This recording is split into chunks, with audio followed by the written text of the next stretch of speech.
Yeah. But if it's really uncomfortable to you, the medication can shorten the duration of the outbreaks. All right. When we come back, 15-year-old Danny wants to sing a Korn song. Oh, no. So Check this out. he better not be better than you, Jonathan. I know. Yep. We'll be back. All right, back with Jonathan and Fieldy as they come filing into the Loveline studio. Both from Korn.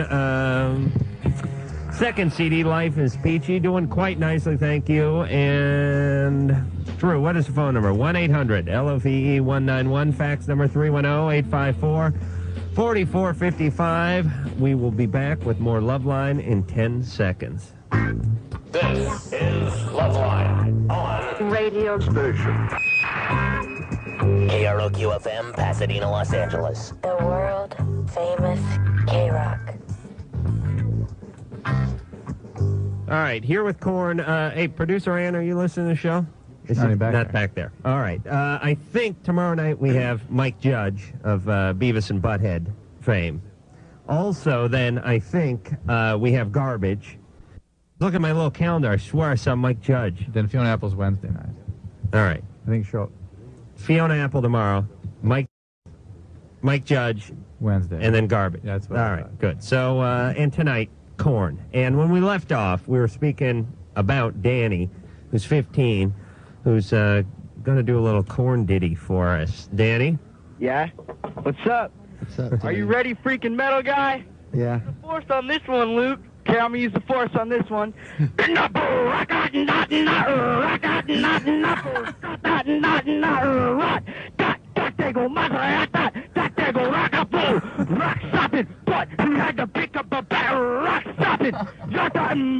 Stuff like this makes me sick. But that song's hard, and I've been trying this for weeks on end. And when I come to the 29th, 30th, and 31st shows, I'm going to learn it. I'm going to be backstage and meet you guys. Well, you did That the was best I've ever good. heard it. That was really Oh, that good, was man. awesome. Yeah, I mean, if God forbid anything happens to Jonathan, you just they just put you in a dreadlock wig and put you right out there. No one knows the better. Kids will be moshing away. That was good, man. That was really good. And they'll probably be like, hey, that's Jonathan, he's getting good. Thanks, man. All right. All right, wait a minute. Where are you guys going to be the 29th, 30th, and 31st? Arco, San Jose, and Cal Palace. Oh, okay. Yes. See ya. All right, so you're doing the Northern California Yeah. gig. And that's with Metallica, With right? Metallica. Oh. That's If gonna we be see huge. you, we're going to bring you on stage. You can do that song for us. Let me just kiss the band's ass for 1 second here. Let me pull my pants down. Drew, you will, figuratively, not literally. Drew, you will back me up on this. We get big bands in here all the time, and the entire show goes by, and we get one call for the band. And sometimes not even, and sometimes we have to, apologize during the commercials and stuff, because people come on to the show a lot of the time, especially if they're not familiar with the show, and they think it's like an interview show where they sit down, and we line up calls, and they go, what was your inspiration for the title track on the CD, and all that. And we don't do that. We do we talk to teenagers with their love problems, but sometimes we have to, ease bands' egos a little during the commercial because they're going, nobody wants to talk to us. And we go, we have this audience, and they're really interested about their stuff on their penis, and don't take it personally. That's the kind of show we run. But whenever you guys come in here, I mean, it's like we got 5 calls in the first hour. God knows how many we turned away already, and it never goes that way, does it, Drew? I don't know if this is good or bad thing. The only other time I can remember doing it happening like this was with Voodoo Glow Skulls. Remember that? They had that, They had that sort of they have a real hardcore following, too. Yeah. Probably the same people, actually. No. Yeah, it's really Korn. We just dress up different in that band. Jessica, 16, you're on Loveline with Korn. Hi. Hey. Hi, I'm really nervous. Korn, I love you guys. I think you're just the best. Well, Thank you. Speak of the devil. And I was just wondering, why don't you ever do Daddy in concert? Because I talked to one of my friends, and he said because it was you get too much flack from the press, but I saw you at the Palladium, and you did Faggot, so... No, that song was just, I think it's a beautiful thing, and I never wanted to reproduce it live. It was just good enough as it was recorded. And to try and do that live would just mess up the whole vibe of it, so... I think it's just better on CD. Leave it like that. Leave it be. That's just, you can go home and listen to it on CD. You don't need to see me do it live. Light some candles in your room. Close your eyes. Do that already. All right. Sounds good. Keep both hands on the CD, please. All right, Jessica? All right, thanks. All right. Diana, 17, you're on Loveline with Korn. Hi, I just want to say, Korn, you guys are really cool. Thank you. And my question is, I have my tongue pierced, and I was wondering if it's easier to transmit sexually transmitted diseases because it's like an opening on it. If it were immediately after the piercing, and it's not so much transmitting so much as contracting, I suppose. But once it's epithelialized or healed, no, there does not appear to be any added risk with those things. Oh, okay. Okay? Okay, thank you. All right. Bye. All right. Well, we're burning calls. Terry, 26, you're on Loveline. Hey, how you guys doing? Hey. Good, Terry. I got a question for Korn.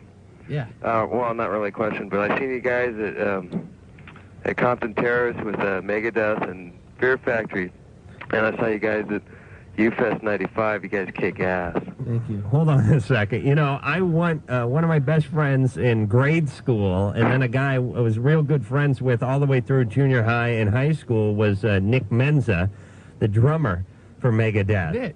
Nick. Oh, Nick's dope. Which is kind of weird. It's kind of weird to have some guy you went to high school with who's the drummer for Mega.A.D.A.S.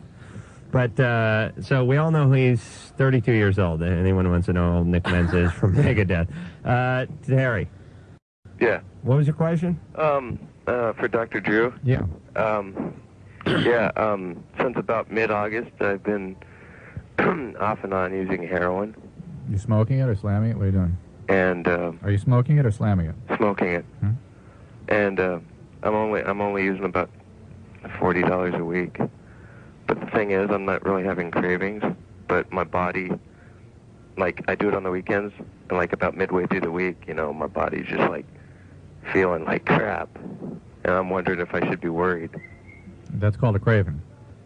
The hard part about heroin is not stopping, it's staying stopped. That there's a conditioning that goes on. It's usually in alcoholics, frankly. Is there any alcoholism in your family anywhere? Pardon? Any alcoholism in your family anywhere? Me?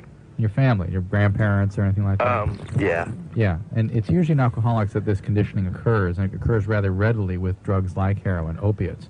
And what it is, it's what I consider, I've sort of coined the term, it's a negative reinforced conditioning, in that it's very hard to do without the drug. Your brain just won't tolerate it. After a few days, look, hey, get me that again. And it will distort your thinking and preoccupy you, and it will get you back to the drug. And slowly, slowly, you will increase your use. You're already hooked. You're already addicted. And what will happen is there'll be increasing consequences and increasing use as you go through time. Is it more addicting to smoke it or slam it? Slam it. Smoke, but people make light of smoking heroin. It is a serious problem right now because it is highly addictive smoked. All right, Terry. Yeah. Now's the time to quit. Yeah, well, quit the pot too. I started thinking about that when one of my friends started methadone. I was like, do not go on methadone. Huh? Do not go on methadone. Well, that's just as bad. I don't see why he did it. Well, don't do it. Get off heroin, get treatment. Go to Narcotics Anonymous, talk to some people who've been through what you've been through, and deal with it the right way. Methadone's for people that are untreatable. And it'll clog the bong if you only smoke heroin, too. Well, actually, it's just tinfoil. Good luck, Terry. Terry, goddamn headphones are all over it. What the? All right. I'm having a little technical difficulties here. Hey, Engineer Mike, we have A.D.I.D.A.S queued up. What's A.D.I.D.A.S stand for? All day I dream about sex. Oh, okay. Well, that's apropos to the show. The F word was in there a couple of times, and talented, man. Mike did a real, he edited on the fly and really did a good job on that one. So, and actually the guys liked that edited version better than the ones that they did in the studio. Exactly. Or the studio guys did, I should say. Want a job? Want a jobby job? You know, he's really lazy. This is it. Jesse, 16, you're on Loveline with Korn. Hi. Hey. Before I get to my question, I'd just like to say that I really admire Korn. Their music just totally rules. I saw them in concert at A.D.I.D.A.S Saloon, and they were really intense, and my band takes a lot of influence from you guys. Thanks, man. And we just really love you guys. Cool. My question is, my parents got divorced a couple years ago, and I haven't talked to my dad for about 8 or 9 months, and I just want to know how I can start to get contact with him again without making him feel like I really want him back in my life. Why don't you want him back?